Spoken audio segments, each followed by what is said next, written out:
Ya, udah. Ya, KBRB sebelumnya turut berduka ya gitu kan. Ya. Kemarin sempat alami hal yang kurang mengenakan, bisa dijelaskan seperti apa kronologinya? Jadi kejadiannya itu tanggal 9 jam 20.30 malam, tepatnya di Jalan Raya Samanhudi sebelum jembatan Metro Atom Pasar Baru. Jadi ketika itu pulang habis olahraga, sebelumnya memang dari siang aku sudah janjian sama Irma Darmawangsa untuk taruh mobil. Tapi awalnya Irma bilang ya udah ikutin Irma untuk taruh mobil di hotel di dekat Pasar Baru, karena kan tidak ada ganjil genap. Berhubung mobil aku genap, akhirnya maunya aku itu di parkiran di daerah dekat Jumistik tadinya. Tapi setelah Irma sampai duluan, Irma bilang udah langsung aja deh lo ikutin gue, jangan di parkiran Jumistik karena tempatnya kecil. Akhirnya aku konvoy ikutin Irma, ternyata bukannya di hotel, cuman tapi malah Irma bilang, "Beb, kayaknya bagusan di sini aja deh." Padahal menurut aku tempat itu sangat kecil dan tikungan.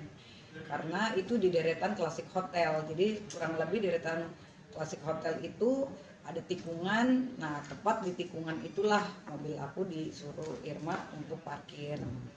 Nah, setelah itu beliau nggak langsung parkirinnya di depan mobil, tapi di seberangnya, agak jalan sedikit ke depannya gitu.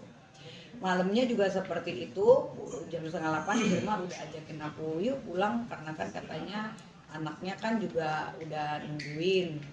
Jadi 7:30 sampai 8:30 kurang 5 aku posisi di dropin Irma di jalan yang sama, tempat yang sama. Ketika baru turun 3 detik dari mobilnya Irma, di situ kan tikungan itu ada zebra cross. Baru aku mau nyeberangi zebra cross, ternyata ada muncul pria berdua menggunakan motor NMAX dengan berlawanan arah, tiba-tiba ngedeketin aku, langsung ngejamret kalung yang aku pakai. Dan itu sampai-sampai kalung aku putus dan bagian sini aku itu langsung robek ya, luka-luka di bagian sini, karena kan kalung aku itu besar banget, 12 gram tebel. Sini bagian sini luka, terus di bagian sininya juga luka di sini gitu. Terus aku akhirnya telepon Irma dalam keadaan panik ya, tapi Irma nggak muter balik untuk datang menjemput aku, ngeliatin aku. Tapi Irma malah bilang, ya lu sih lagian pakai perhiasan besar-besar kalau olahraga kan itu nyolok banget. Nah, jangan lu udah diikutin nih katanya gitu kan dari tempat gym katanya. Soalnya kok tuh orang bisa tahu kalau lo pakai kalung. Ya begitu sih gitu loh informasi yang Irma berikan. Ya sudah, karena aku pada saat itu dalam keadaan panik. Nah, aku kan ketua Serikandi Laskar Merah Putih seluruh Indonesia. Aku langsung bilang sama Irma, ya udah nanti aku telepon lagi ya. Terus aku bilang juga sama tukang parkir, Pak, tolong coba dicek liontin saya, karena ini kalung saya dalam keadaan putus. Aku bilang apakah jatuh atau tidak, karena aku merasa nggak sadar saking cepatnya gitu kan. Dicek di jalanan tidak ada, sampai akhirnya cincin aku masukin lagi ke dalam mobil aku kunci. Terus aku telepon Panglima, aku bilang, "Bang, tolong Bang, Abang merapat ya kan, kirim anggota langsung ke sini, posisi di sini." Ya sudah, akhirnya yang aku tunggu Irma kembali, Irma tidak muter balik, tidak nyamperin aku, langsung aku posisi lihat selingkuh kanan kiri. Terus ada satu orang lagi naik motor pura-pura nanya, kenapa bu? Saya bilang, oh itu saya baru dijamret Pak, lontin saya. Langsung dia, oh yaudah, langsung dia kejar. Nah, tapi feeling aku itu paling juga komplotannya aja, cuman untuk mengkondisikan seperti itu.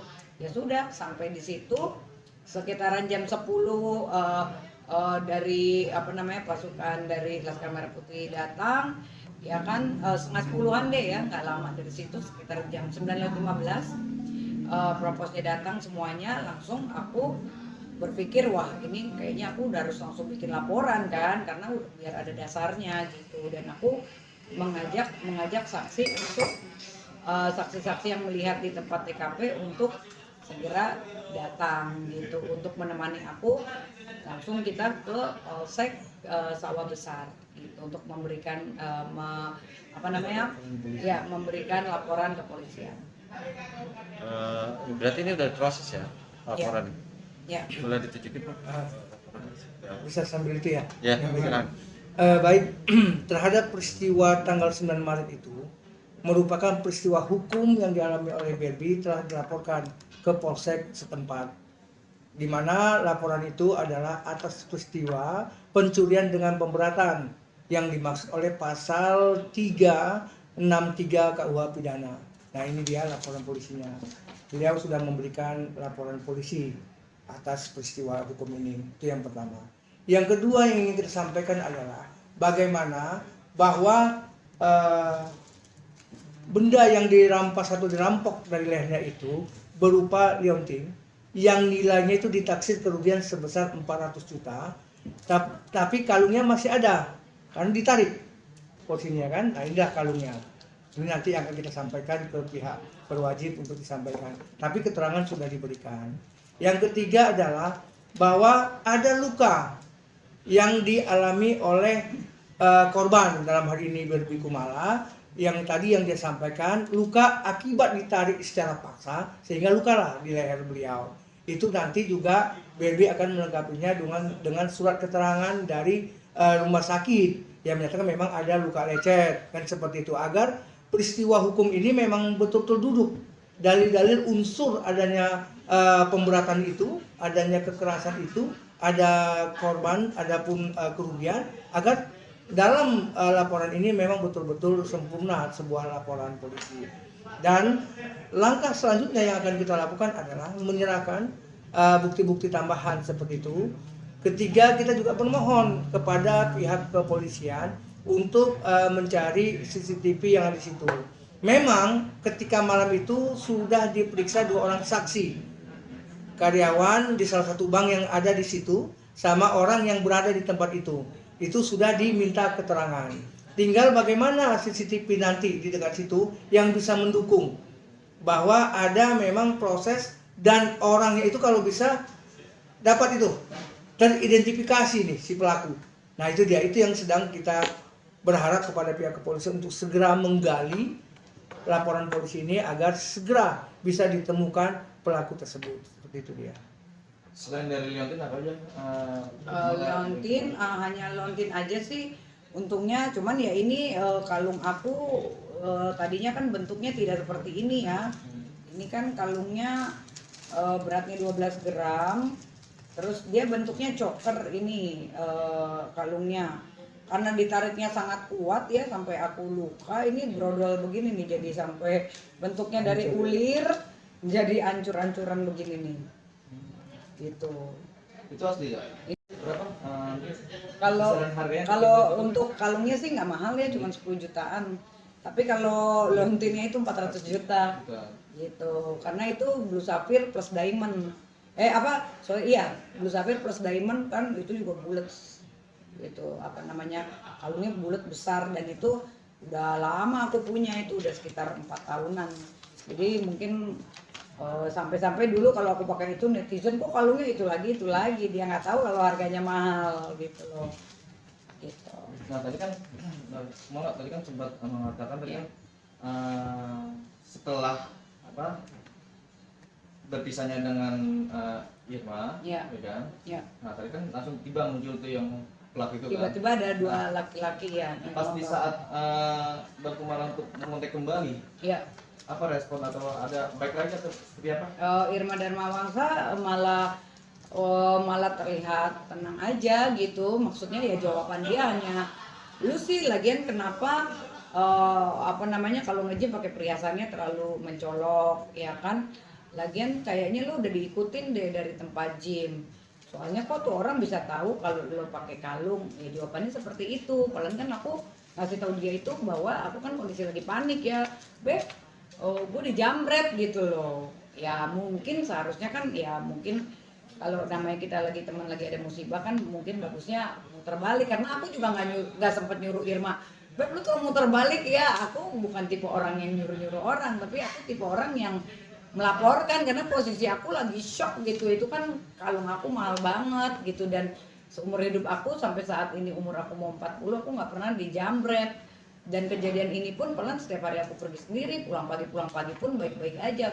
Kok pas lagi bersamaan baru kali ini aku naik mobil teman, dan kebenaran Irma yang mengarahkan untuk TKP-nya di situ, karena dia kan bilang katanya aman. Pelan aku dari awal bilang bener nih, sampai aku naik mobil dia pun bener nggak sih aman, karena mobil aku itu kan Mercy dan besar sekali ya, Jeep Mercy gitu. Jadi aku bilang kayaknya aku malah tadinya nggak mikir ada apa-apa dengan diriku, justru aku takut mobilku karena kan catnya kan warna putih gitu. Jadi itu pas tikungan gitu, jadi kayaknya kan gampang banget kesenggol. Cuman kan beliau sendiri pas sore bilang udah tenang aja, selama gua suka ke pasar baru aman kok, nggak pernah ada kejadian apa-apa gitu. Tapi bener, ternyata feelingku yang nggak enak ini terjadi ketika pulang. Nah memang aku sih menyesalinya, ya sayangnya kenapa nggak aku diantarin langsung di depan mobil pada saat tikungan. Tapi kan Irma nganterinnya pas pada saat lurus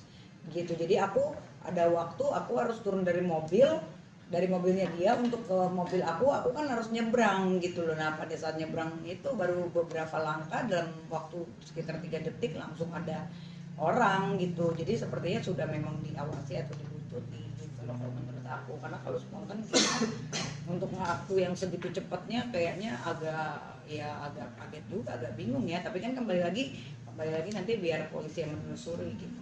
Berarti ya makin parno aja. Jadi ya gitu deh, walaupun temen bilang apa ya kita jangan percaya temen juga. Buktinya giliran lagi ada masalah ya akhirnya kan ya kita berharap mungkin kan ada empati, mungkin beliau mungkin muter balik atau apa ya namanya. Aku udah pusing ya masalah tuh barang 400 hari gini kan bukan duit receh gitu loh ya. Cuman ya kok malah seperti itu, karena aku udah nggak kepikiran lagi dia harus putar balik. Yang aku pikirin tuh kalung gue lontinnya tuh udah hilang gitu loh. Jadi ya itu aja, sampai akhirnya aku telepon Panglima, sampai tim pada datang semua. Akhirnya ya mereka lah yang menemani aku, sampai saksi-saksi pun sampai naik motor nemenin aku gitu ya. Kita bawa mobil, dia naik motor sampai jam 1 malam semalam itu di Polsek Sawah Besar gitu. Kita semua dimintain keterangan ya, tinggal terakhir saksi yang lain ya mungkin tinggal Irma gitu kan, karena kan dia dari siang yang sudah bersama aku. Kalau saksi-saksi yang lain sih sudah diperiksa. Berarti sampai bikin laporan Irma nggak balik buat temennya atau enggak ada komunikasi gitu Bang? Enggak sama sekali, enggak. Justru dia bertelepon aku juga jam 12:30 terakhir, cuma nanya gimana perkembangannya gitu. Semoga malingnya ketangkep gitu aja. Gitu. artinya yang diambil sama penjamret itu Iya lontinnya, jatuhnya lontinnya. Lontinnya yang besar. Mungkin aku kalau masih bisa memilih mendingan lontin atau kalung, ya mendingan kalungnya cuma 10 juta, lontinnya yang mahal gitu loh. Gitu. Tapi tempat itu memang rawan nggak sih? Aku nggak tahu, jujur aja aku nggak pernah main ke daerah situ. That's why makanya aku agak kaget gitu loh. Aku agak kagetnya, ya satu aku nggak pernah belanja ke pasar baru. Terus kedua aku tidak pernah parkir di situ karena aku bukannya apa ya, aku kan kebanyakan walaupun aku suka makan kayak pinggir jalan atau apa, tapi aku contoh misalnya kayak Tebet, gue kadang-kadang makan pinggir jalan Tebet sering kok pakai lontin itu jam 2, jam 3, kadang-kadang pulang dari Gatsu sini kadang-kadang jam 4 masih makan pinggir jalan, pulang jam 5. Alhamdulillah sendiri aja nggak pernah ada apa-apa. Jadi ini pertama kali aku ngerasa kok aneh gitu loh pas aku bersamaan dengan teman, pas diarahkannya ke tempat itu ya ternyata kan kenyataannya tidak sesuai yang dijaminkan ya. Ternyata kan bahkan sampai aku nanya juga semalam pihak kepolisian bahwa benar memang daerah situ pun selama ini tidak pernah ada kejadian gitu. Tukang parkir juga bilang enggak, makanya ini agak aneh gitu loh, kok pas aku yang pas di situ pas kena begini lagi. Tapi kalau dilihat dari durasi sih sepertinya ya udah nggak spontan gitu loh, udah mungkin diikutin atau yang lainnya lah, aku kurang paham. Apakah si pelaku itu sudah melihat dari awal derby waktu menaruh mobil atau ketika dia berada di tempat gym atau bagaimana, itu nanti biar proses lidik dan penyidikan yang dilakukan oleh pihak kepolisian. Namun yang disampaikan oleh Kumala adalah peristiwa di mana dia sampai di situ hanya selang beberapa waktu dia turun dari tempat itu, langsung si pengendara itu ada langsung menarik liontin yang digunakan oleh Kumala dan hilang, sehingga posisinya Kumala tidak bisa melihat sosok yang melakukan atau menarik kalung tersebut. Seperti itu dia. Kalungnya ketinggalan tetapi liontinnya terbawa seperti itu. Nah, untuk menjelaskan keterangan kenapa Kumala di situ, itu adalah temannya yang mengantar, tentunya Mbak Irma nanti yang akan menjelaskannya di pihak kepolisian. Tapi ketika kejadian itu, dua orang yang berada di situ sudah menjelaskan bahwa memang ada kendaraan yang memepet beliau ya dengan kecepatan tinggi, cuman dia tidak lihat pasti karena kan posisinya tidak sama berhadapan melihat liontin itu ditarik. Cuman dia mengetahui ada peristiwa ketika itu. Nah, dua orang ini sudah memberikan keterangan ya, sudah menyampaikan di kepolisian pada malam itu juga ya Mbak ya? Betul. Pada malam itu juga. Sehingga unsur daripada pasal yang dilaporkan itu sudah mengarah ke sana, ke 363, pencurian dengan pemberatan, seperti itu dia. Tinggal bagaimana dilakukan itu oleh siapa, itu nanti di proses penyidikan selanjutnya. Kita berharap memang ada CCTV yang bisa melihat gambaran si pelakunya secara jelas terang, setidaknya bisa teridentifikasi nih siapa pelakunya. Nah, itu dia yang sedang lagi diupayakan. Oleh karenanya itu kita tetap berharap besar, kita tetap menilai bahwa pihak kepolisian memiliki kemampuan atas itu untuk melakukan proses lidik dan sidik sehingga peristiwa pidana ini, peristiwa yang dilaporkan oleh Kumala ini bisa terang-benderang dan pelakunya segera ditangkap. Begitu dia. Abang itu gimana apa? Apakah ingin kalau sama sedang kembali? Apakah sudah ikhlas aja, yang penting si pelakunya tertangkap atau gimana? Iya, kalau bisa kembali sih alhamdulillah ya. Termasuk pelakunya juga tertangkap ya kan.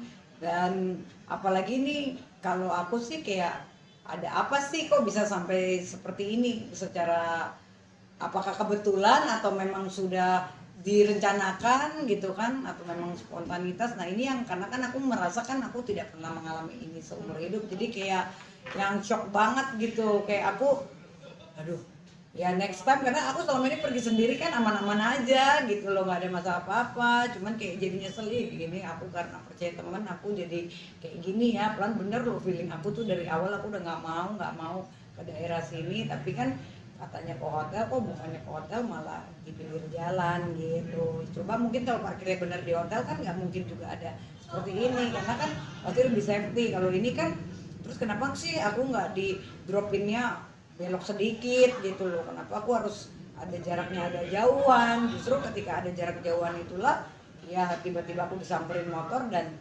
ya maksudnya sebagai sahabat aku kan dia nggak kembali ya, maksudnya nggak nolongin aku. Untung banyak orang yang ngebantuin gitu pada saat di situ. Coba kalau enggak kan, karena perhiasan yang aku pakai kan juga banyak, itu aja jadi kayak kecewa sama teman. Tapi ya aku berharap mudah-mudahan kasus ini cepat atasi juga oleh pihak kepolisian gitu, jadi semuanya cepat terungkap. Soal kecurigaan Mbak Kumala yang ini perencanaan nih, itu mungkin ada beberapa hari sebelumnya Mbak Kumala ngomong ke stranger gitu tentang kalung tersebut? Enggak sih, kalau kalung mungkin kalian bisa lihat ya, setiap hari aku pakai, dan aku bikin instastory juga kan, mau lagi syuting ke, aku lagi olahraga ke. Jadi maksudnya gini, mungkin kalau ini pertama kali aku pakai liontin itu, mungkin ini udah 4 tahun loh kalau kalian lihat di TV, sampai aku tuh dibilangin orang, kok nggak gonta-ganti sih, kalungnya palsu aja, malah aku dibilangin kalung palsu. Nah sekarang kan akhirnya terkuak, ternyata kalung itu kan asli gitu loh ya. Karena kita kalau penyuka berlian itu bukannya gonta-ganti, tapi kadang-kadang suka tukar model. Maksudnya tukar model karena kita punya beberapa. Karena kan berlian itu kalau cuman buat dijual beli kan rugi. Karena kan berlian kalau dijual kan ruginya 20-30%. Tapi biasanya orang yang hobi berlian, apalagi yang gede-gede begitu kan, biasanya orang yang memang dia niatnya buat disimpan gitu loh. Itu yang netizen nggak tahu. Netizen samain sama kalau kayak kita tukar emas ya. Kalau emas mah kita mau tukar sebulan 100 kali, ruginya cuman sedikit sekali, kalau berlian kan besar. Jadi kalau makin besar jumlah berlian itu, misalnya harga 400 juta, kalau kita jual lagi, ntar beli lagi, dari 400 juta udah rugi 120 juta. Kalau kita jual, nominal duit kita awal 400 udah dikurangin 120, sisa 280. Nah, baru pakai berapa bulan jual lagi, rugi lagi 30% ya, lama-lama habis dong duitnya. Makanya itu memang aku banyak kenangan sekali, karena memang sudah 4 tahun lebih aku memang itu buat aku simpan gitu, bukan buat aku jual beli. Jadi trauma nggak sih buat Agak berkendara atau kemana-mana sendiri gitu? Kalau sendiri sebenarnya nggak ini, justru lebih kayak kot, karena kasarnya gini lah, bukannya aku maksudnya jadi kayak Tuhan, gara-gara aku percaya teman, akhirnya bener hati aku. Jadi ya mungkin pelajarannya ya ikutin kata hati kita lah, walaupun mungkin next time siapapun yang bilang enggak aman ini itu, ya jangan percaya juga. Toh giliran ada kejadian ini kan yang rugi diri sendiri, terus ada kejadian musibah juga, terbukti akhirnya aku yang sengsara sendiri gitu loh, ya kan. Mungkin harusnya kan mungkin empati itu kan diperlukan juga, karena kan kasarnya gini, ketika kita telepon-teleponan sama teman, tiba-tiba ngeliat motor temen mogok, otomatis kan kita sebagai temen, lo mogok di mana, ya kan. Apalagi kalau kita lagi sendiri di pinggir jalan, ya udah lu tunggu ya sebentar, nanti gue datang. Itu hal yang kecil. Nah apalagi ini barang ratusan juta yang kejadiannya selang 5 menit doang loh gitu, baru